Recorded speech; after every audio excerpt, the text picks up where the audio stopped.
Hi friends, उम्मीद करते हैं आप सभी लोग ठीक ठाक होंगे। आज के इस वीडियो में हम आपको ब्रह्मांड की खोज के विषय में बताएंगे। इससे पहले हमने बताया कि ब्रह्मांड क्या है, ब्रह्मांड की उत्पत्ति कैसे हुई। आज बताएंगे कि ब्रह्मांड की खोज कैसे हुई। तो चलिए स्टार्ट कर लेते हैं। सबसे पहले तो इसके बारे में आप साधारणतः समझ सकते हैं कि ब्रह्मांड की खोज जो है कुछ विद्वान थे जिन्होंने की। ठीक है, तो उनकी कुछ संकल्पनाएं हैं या कह सकते हो उनके द्वारा दिए गए विचार हैं, जिनको हम जानने की कोशिश करेंगे इस चैप्टर के माध्यम से। और उनके जो इम्पोर्टेंट फैक्ट्स हैं उनको भी इसमें हमने जो है रखा है। आप उनको भी ध्यान से देखिए, क्योंकि कभी कभी परीक्षाओं में पूछ लिया जाता है। तो सबसे पहले ब्रह्मांड की खोज। ठीक है, तो ब्रह्मांड की खोज जो है कई विद्वानों के मत हैं इसके ऊपर, और उनके मत अलग अलग उन्होंने दिए हैं। तो सबसे पहले जब हम पढ़ेंगे वो क्लाउडियस टालमी का मत पढ़ेंगे। ठीक है, और इन्होंने जो बताया, ठीक है, ब्रह्मांड के बारे में जो भी बताया उसके बारे में हम पढ़ेंगे। तो चलिए स्टार्ट करते हैं। क्लाउडियस टालमी, ठीक है, तो क्लाउडियस टालमी 140 ईस्वी, ठीक है, कितना 140 ईस्वी में लिखी गई पुस्तक, मतलब क्लाउडियस टालमी के द्वारा 140 ईस्वी में लिखी गई एक पुस्तक जो थी उसका नाम अल्मागेट्स आई था। क्या था? अल्मागेट्स आई। ठीक है, इन्होंने एक पुस्तक लिखी अल्मागेट्स आई नाम की। उसमें इन्होंने बताया, ठीक है, कि पृथ्वी जो है एक विशिष्ट ग्रह है। ठीक है, पृथ्वी के बारे में इन्होंने बताया कि पृथ्वी एक विशिष्ट ग्रह है जिसका सूर्य समेत सभी ग्रह चक्कर लगाते हैं। ठीक है, इन्होंने बताया कि पृथ्वी एक विशिष्ट ग्रह है और जिसका सूर्य समेत, मतलब सूर्य भी और अन्य ग्रह जितने हैं वो सभी चक्कर लगाते हैं पृथ्वी के। इन्होंने ये चीज़ बताई।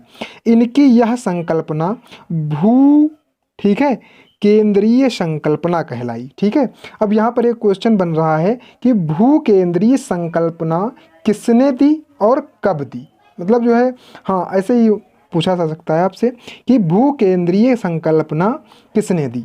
तो आप यहाँ पर आराम से बता सकते हैं कि भू केंद्रीय, ठीक है, संकल्पना क्लाउडियस टालमी ने दी। ठीक है, अब ये यहाँ पर एक और क्वेश्चन उठ रहा है कि आपसे पूछा जा सकता है कि क्लाउडियस टालमी के द्वारा कौन सी पुस्तक लिखी गई जिसमें जो है भू केंद्रीय संकल्पना दी गई है। तो आप यहाँ पर अल्मागेट्स आई बता देंगे। ठीक है, इस प्रकार से यहाँ पर कई क्वेश्चंस उठेंगे। तो इसको आपको पढ़ना है, याद करना है, लिखना है और अधिक अच्छी तरीके से सीखने की कोशिश करनी है। तो एक बार पुनः पढ़ लेते हैं। क्लाउडियस टालमी, ठीक है, क्लाउडियस टालमी ने 140 ईस्वी में एक पुस्तक लिखी जिसका नाम अल्मागेट्स आई था। ठीक है, और इसमें इन्होंने कहा कि पृथ्वी जो हमारी है एक विशिष्ट ग्रह है जिसका सूर्य समेत सभी ग्रह चक्कर लगाते हैं। इसकी यह संकल्पना जो थी वो भू केंद्रीय संकल्पना कहलाई। ठीक है, अगला है, ये निकोलस कापरनिकस हैं। ठीक है, इन्होंने जो हमारा ब्रह्मांड है इसकी खोज के बारे में अपनी संकल्पना दी। ठीक है, और इनकी जो संकल्पना थी वो सौर केंद्रीय संकल्पना थी। ठीक है, तो चलिए देख लेते हैं। निकोलस कापरनिकस, ठीक है, निकोलस कापरनिकस ने भू केंद्रीय संकल्पना की आलोचना की। इन्होंने जो हमारी भू केंद्रीय संकल्पना थी इसकी इन्होंने आलोचना की और बताया कि पृथ्वी समेत सभी ग्रह सूर्य का चक्कर लगाते हैं। ठीक है, इनकी यह संकल्पना सौर केंद्रीय संकल्पना कहलाई। ठीक है, अब सबसे पहले जो हमारे पहली संकल्पना थी क्लाउडियस टालमी ने दी थी, भू केंद्रीय संकल्पना। ठीक है, इसको जो है निकोलस कापरनिकस ने झुठला दिया और इन्होंने बताया कि मतलब जो है वो हमारा सूर्य है। ठीक है, इन्होंने बताया कि जो हमारा सूर्य है, ठीक है, मान लेते हैं ये हमारा सूर्य है, सन। ठीक है, और अन्य ग्रह छोटे छोटे जो भी हैं वो सूर्य के चक्कर लगाते हैं। ठीक है, इन्होंने ये चीज़ बताई। ठीक है। और इन्होंने जो हमारी पहले की भूश केंद्रीय संकल्पना थी इसका विरोध किया या आलोचना की। ठीक है, आगे चलते हैं। फिर अगला देखते हैं हम। तो अगला है हमारा जोहान केपलर। कौन से हैं? Johann Kepler. इसको थोड़ा सा हम ऊपर बढ़ा लेते हैं।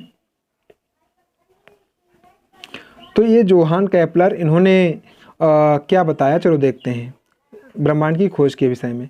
जोहान केपलर ने भूकेंद्रीय संकल्पना की आलोचना की। इन्होंने भी भूकेंद्रीय जो संकल्पना थी उसकी भी इन्होंने भी आलोचना की और कहा सूरज चारों ओर चक्कर लगा रहे ग्रहों की गतियों से संबंधित 3 नियम प्रतिपादित किए। और इन्होंने जो हमारा सूरज था उसे चक्कर लगा रहे ग्रहों की गतियों से संबंधित 3 नियम दिए, प्रतिपादित किए और उनके बारे में बताया। तो इनका जो प्रथम नियम था वो था पृथ्वी समेत सभी ग्रह, पृथ्वी समेत सभी ग्रह, ठीक है, सूर्य के चारों ओर दीर्घ वृत्ताकार परिपथ द्वारा चक्कर लगाते हैं। क्या लगाते हैं? चक्कर लगाते हैं, जबकि सूर्य इस दीर्घ वृत्त, ठीक है, के केंद्र में स्थित है। ठीक है, सूर्य के 2 केंद्र हैं। इन्होंने कहा सूर्य के 2 केंद्र हैं। समझ, इनका पहला नियम ये था। अगला नियम देखते हैं, दूसरा नियम। ठीक है, थोड़ा सा ऊपर हम बढ़ाते हैं। तो इनका जो दूसरा नियम था उसको देख लेते हैं। ठीक है, जब यह ग्रह नज़दीक आते हैं, इन्होंने कहा जब यह ग्रह नज़दीक आते हैं तो ग्रहों की गति बढ़ जाती है। इन्होंने कहा जब ग्रह नज़दीक आते हैं तो ग्रहों की गति बढ़ जाती है। ज्यों-ज्यों यह सूर्य से दूर होते जाते हैं त्यों-त्यों ग्रहों की गति धीमी हो जाती है। इन्होंने प्रथम नियम में ये बताया। तीसरा बताया यदि ग्रहों के परिपथ को बढ़ा दिया जाए तो चक्कर काटने में लगने वाला समय भी बढ़ जाता है। ठीक है, इन्होंने ये बताया कि यदि ग्रहों के परिपथ को बढ़ा दिया जाए, उनके रास्ते को बढ़ा दिया जाए तो जो उसमें चक्कर काटने में लगने वाला समय है वो भी बढ़ जाता है। ठीक है, और जो दूसरा नियम था उसमें इन्होंने बताया जब यह ग्रह सूर्य के नज़दीक आते हैं तो ग्रहों की गति बढ़ जाती है और ज्यों-ज्यों यह सूर्य से दूर होते जाते हैं त्यों-त्यों, ठीक है, ग्रहों की गति धीमी हो जाती है। ठीक है, आगे आते हैं।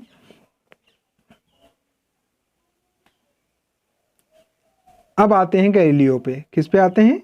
गैलीलियो गैलीली नाम के एक खगोल शास्त्री थे। इन्होंने जो है ब्रह्मांड की खोज के बारे में जो है अपना मत रखा है और जिसके कारण इन्हें जो है कुछ चर्च के लोग थे, उन्होंने जो है मृत्युदंड या हत्या भी कर दी थी।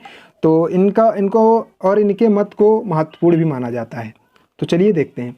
गैलीलियो गैलीली, ठीक है, ये भी एक खगोल शास्त्री थे। इन्होंने ब्रह्मांड को, ठीक है, ब्रह्मांड की खोज में गैलीलियो का महत्वपूर्ण योगदान था। इनका जो योगदान था वो बहुत ही महत्वपूर्ण था और इनके ऊपर काफ़ी जो है क्वेश्चंस पेपर में पूछे जाते हैं, इसलिए आप लोगों को जो है ध्यान रखना है। ठीक है, तो सर्वप्रथम टेलीस्कोप के निर्माण किया इन्होंने जो टेलीस्कोप था उसका निर्माण किया सर्वप्रथम गैलीलियो गैलीली ने। ठीक है, और निर्माण करने के बाद जो सौरीय कलंक होते हैं उनको इन्होंने देखा। ठीक है, इन्होंने सर्वप्रथम बृहस्पति ग्रह को उनके 3 उपग्रह के साथ खोज निकाला। ठीक है, और शनि ग्रह को उसके वलयों के साथ देखा तथा जड़त्व के नियमों का प्रतिपादन किया। इन्होंने सौर केंद्रीय संकल्पना का प्रतिपादन किया था, इसलिए चर्च के लोगों ने इनकी हत्या कर दी। ठीक है, फिर से एक बार इसको पढ़ लेते हैं, इम्पॉर्टेंट है। ब्रह्मांड की खोज में गैलीलियो गैलीली का महत्वपूर्ण योगदान था। इन्होंने सर्वप्रथम टेलीस्कोप का निर्माण किया और सौरीय कलंकों को देखा था। इन्होंने सर्वप्रथम बृहस्पति ग्रह का उनके 3 उपग्रह के साथ खोज निकाला तथा शनि ग्रह को उनके वलयों के साथ देखा तथा जड़त्व के नियमों का प्रतिपादन किया। इन्होंने सौर केंद्रीय संकल्पना का प्रतिपादन किया था, इसलिए चर्च के लोगों ने इनकी हत्या कर दी। फिर आगे हैं सर आइजक न्यूटन। ठीक है, इन्होंने भी हमारे ब्रह्मांड की खोज में अपना महत्वपूर्ण योगदान दिया है। तो चलिए इनको भी देख लेते हैं। Sir Isaac Newton. Sir Isaac Newton ने जो कुछ पंक्तियाँ कही हैं, ठीक है, कुछ क्यों उन्होंने गुरुत्वाकर्षण नियम का जो है प्रतिपादन किया था। आप सभी लोग इनसे परिचित हैं, न्यूटन से। ठीक है, तो सर आइजैक न्यूटन ने गुरुत्वाकर्षण नियम का प्रतिपादन किया, जिससे ब्रह्मांड को समझना आसान हो गया। ठीक है, अगर ब्रह्मांड को हम समझें तो ज़्यादातर जो है ग्रेविटी के कारण ही समझेंगे, जी से जो हमारा गुरुत्वाकर्षण बल है उससे हम इसको बखूबी समझ सकते हैं। तो आज की हमारी क्लास यहीं पर जो है समाप्त होती है। यदि आपको हमारी क्लास अच्छी लगी है तो इसे अपने दोस्तों में शेयर करें, जिससे कि अन्य बच्चे भी लाभ उठा सकें। यदि आपने अभी तक हमारे चैनल को सब्सक्राइब नहीं किया तो सब्सक्राइब करके बेल आइकन को प्रेस करें। धन्यवाद।